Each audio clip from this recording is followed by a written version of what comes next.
Hey everyone, welcome back to another quick tip with myself, Pekel. In this session, I'm going to be talking about using webbing to negotiate a high windowsill. Now you can perform this procedure for both entering and exiting a room or environment.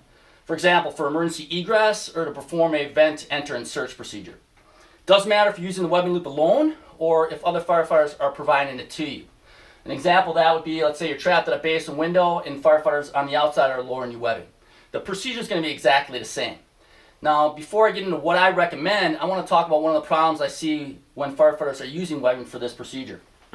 They're typically going to put the webbing down and they're going to keep their foot facing forward, okay? Now let's face it, that's normal orientation, right? Whether you're walking, climbing stairs or climbing a ladder, your toes facing forward or the direction that you're traveling. However, the problem with that, with webbing, is there's a much greater chance of your foot coming out of the webbing loop. So if you're not in perfect sync with the webbing or your partner, okay, and don't keep constant tension out of the webbing, I lift my foot up too quickly or the webbing loop slacks off my foot. If I pull my foot away from the wall, you can see how it wants to just drop back and stay parallel to the wall, all right? It wants to stay flush with it. And if that happens, it's very difficult for me to get my foot back in the webbing. I'm going to pretty much have to bring it back down on the ground and start all over right from scratch. Now, without sounding overly dramatic, if you are trapped in a room with rapidly deteriorating fire conditions, you may only have seconds to get out. So you might not have the time to perform multiple resets. You want to be one and done. You want to be able to get out quickly and efficiently. So to greatly minimize the chance of your foot coming out of that webbing loop for whatever reason, what I recommend is that you turn your foot sideways, okay? Ideally with your instep facing that sill wall. And what that does is it helps keep you still squared up with the wall. If you look at how I'm positioned, I don't have a lot of flexibility, and I'm able to get my foot tight against that wall, instep flush with the wall itself, and still stay square to the wall. If you don't have that flexibility, another option is to go sideways and use the outer or the outside of your foot against the sill wall. But you'll notice if I do that, it puts me in a sideways orientation. I don't like that nearly as much, but you got to find out what works best for you. But if I do that, you can see, guys, I can lift my foot up multiple times. So if somebody dropped the webbing, slacked it, or I lift my foot up, I'm still taking that instep and I'm pinning the webbing against that sill wall so it's not coming off my foot. So I can lift my foot up multiple times if we got out of sync and my foot's not coming out of the webbing. It greatly reduces that chance of that happening. So let me show you what that looks like. So this would be a situation. Let's talk emergency egress.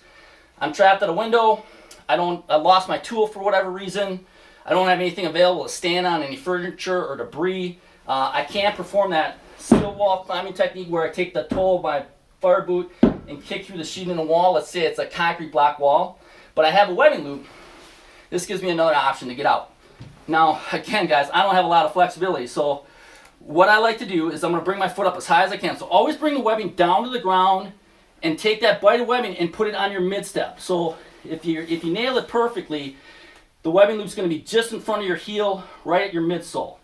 So you got a lot of your foot in the webbing. And then what I'm going to do is I'm going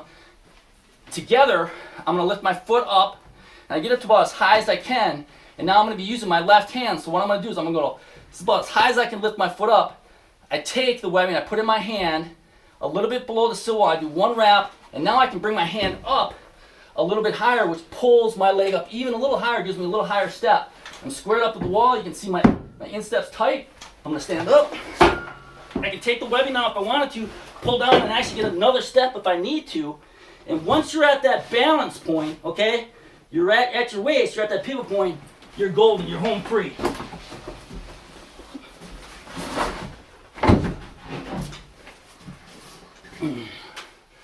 All right, so guys, that's your quick tip.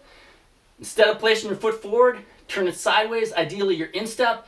Give that a shot, see if it works best for you. And hope to see you on the next one. Thanks for watching.